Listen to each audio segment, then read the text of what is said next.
Ground ball to Gleyber Torres, and that'll do it. A no-hitter. Pitching Ninja. Pitching Ninja. We got sliders and fastballs and curveballs too. When you step in the box, man, you're gonna be through. Hey everybody, welcome back to another fun, fantastic Pitching Ninja show. Remember, before we start, please hit the subscribe button right there. That's the only way we get any enjoyment or pay or anything from this show. Isn't that right, Will? Yeah, that's right, Ninja. But anyway, let's talk some baseball. 2 more no-hitters this week. Almost forgot to mention them because they're so common, but still an incredible honor from Turnbull and Kluber. G-Man Choi's back raking, and because of this, the Rays are dominating. Fernando Tatis back raking. Padres dominating. Jacob deGrom back in single A, dominating. He's got his M60 for an arm, just shooting down the dreams of MLB prospects, just trying to make a living for themselves. Ninja, I got a question. Why doesn't deGrom just do his rehab starts back on the Mets? I mean, they need the pitching. They're in a battle for the playoffs. Can he come in and do his rehab starts? If he's at 60%, he's still going to be better than 80% of the pitchers in the majors. And they need the innings. Instead, he essentially wastes his innings in a game that doesn't count. It counted for the poor Palm Beach Cardinals. I mean, deGrom talks about it all the time, how important it is for his mechanics to be in sync, and any little thing can throw him off. And there's a big difference between pitching against single A hitters and major league hitters. So he wants to make sure he's got his stuff back. Give one tune-up through 3 innings, struck out 8. deGrom holds himself to a very high standard and knows the standard that he needs to be at to get hitters out. So why take a chance with your team's record? At the minor league level, it's kind of just a throwaway game to, those guys are all trying to get better. And plus, it's kind of fun to just dominate, Will. Like, what's wrong with striking out 8 in 3 innings and throwing 102 and watching guys' faces go, oh my God, what is going on here? He already does that every 5th day to big leaguers. I just think deGrom can do his rehab starts in the pros going forward. The game is changing. Let's change this. Speaking of the game changing, Shohei Ohtani back in the baseball news. Got a little tussle with an ump here. Yeah, not exactly a tussle, more of just an introduction to the wonders of CB Buckner on this call. And you can see Shohei not exactly excited by it, but pretty typical for any major league player getting introduced to CB. And then Shohei Ohtani with an absolute hustle double. I love pitchers who rake and pitchers who hustle. This dude just can do it all. All right, Ninja, so you love Shohei. So does everybody else. Get in line. But got me wondering, and I'm sure the audience wants to know, who are your favorite pitchers of all time?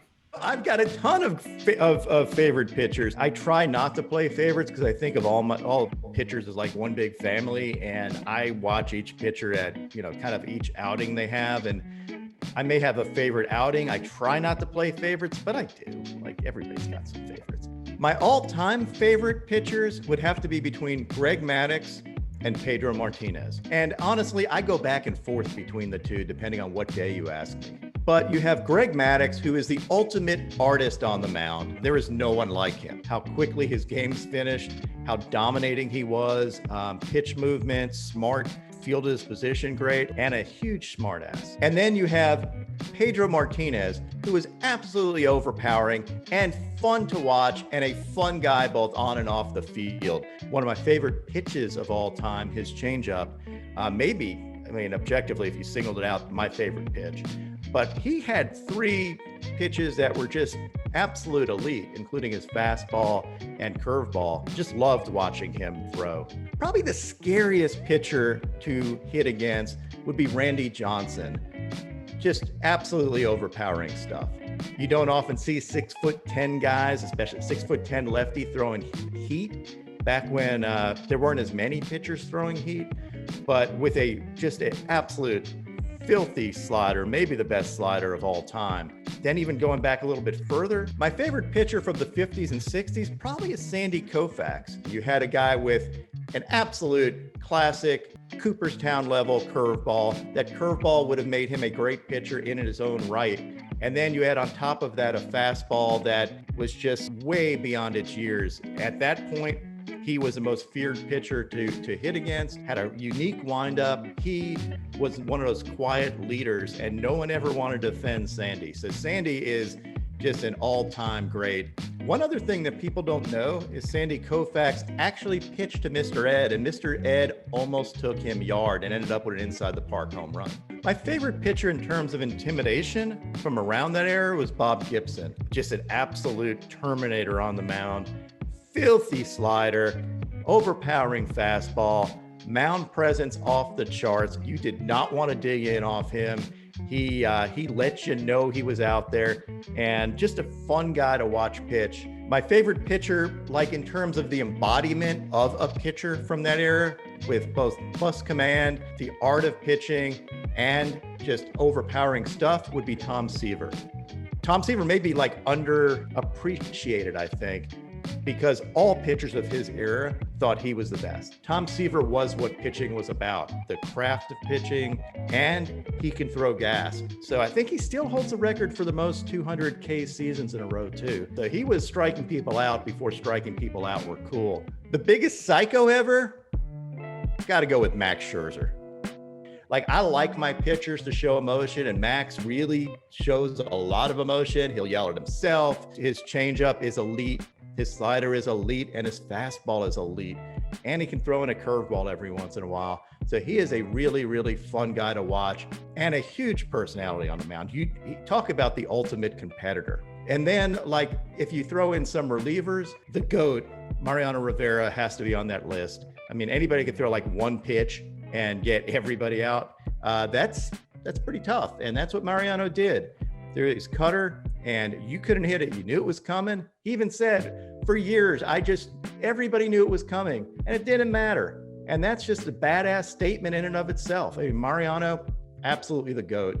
Today, Craig Kimbrell, I love watching him, especially now when he's got his command back, his filthy curveball, and that, again, lower arm slot that makes it look like his fastball rises. Very, very tough to hit. And then I'll throw in another elite all-time closer, Aroldis Chapman, overpowering stuff, and now adding his splitter and slider into the mix.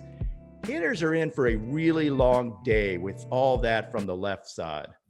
And now, PitchingNinja's Top 10 Filthiest Pitchers of the Week. At number 10, I have three college guys. We have Kevin Kopps and his ridiculous cutters for the number one team in the country, the Arkansas Razorbacks. ERA under 1, may win pitcher of the year this year because he is that unhittable. You have Landon Sims, who I call Sims Bro because he looks just like Craig Kimbrell on the bump. You have college hitters that are facing basically major league closer stuff. And here is a all-time sword. This just isn't fair. It's pure self-protection.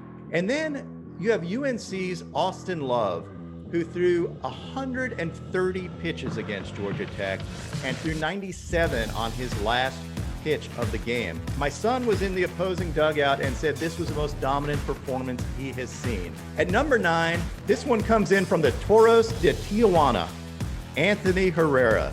He sent me this changeup. He said, I influenced this changeup through my videos, which is, number 1, really cool. I love to hear it.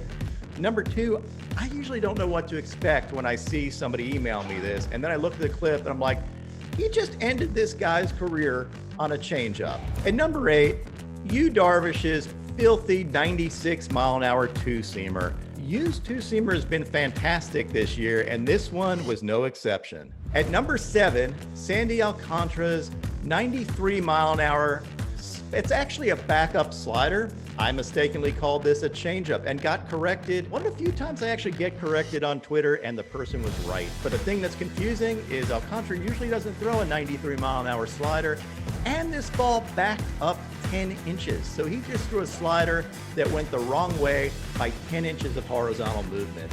So it played like a changeup but had slider spin, which, if he can do this on purpose, pretty unhittable.